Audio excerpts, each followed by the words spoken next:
Hi friends, welcome back Kamal Kumari vlogs. మీకు కాకరకాయ curry అంటే ఇష్టం లేదా? ఇలా ఒక్కసారి ట్రై చేయండి. చాలా చాలా చాలా బాగుంటుంది.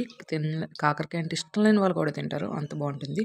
ముందుగా కాకరకాయని చిన్న ముక్కలుగా కట్ చేసుకోవాలి. అందులో కలుపు పసుపు వేసి ఒక 20 మినిట్స్ పక్కన పెట్టుకోవాలి. పక్కన పెట్టుకుంటే అది వాటర్ దిగుతుందండి. వాటర్ అంతా పిండేసుకొని మళ్ళీ ఒకసారి వాష్ చేసుకొని పక్కన పెట్టుకోవాలండి.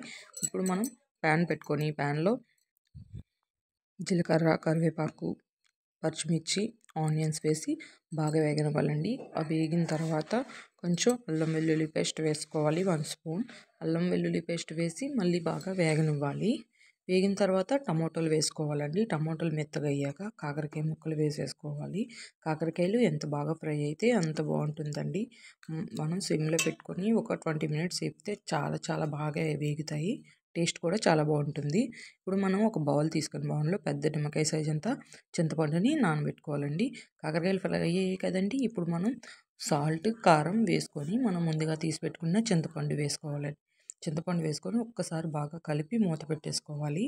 మూత పెట్టేసుకొని ఒక 20 మినిట్స్ సిమ్లో పెడితే కర్రీ రెడీ అయిపోతుందండి.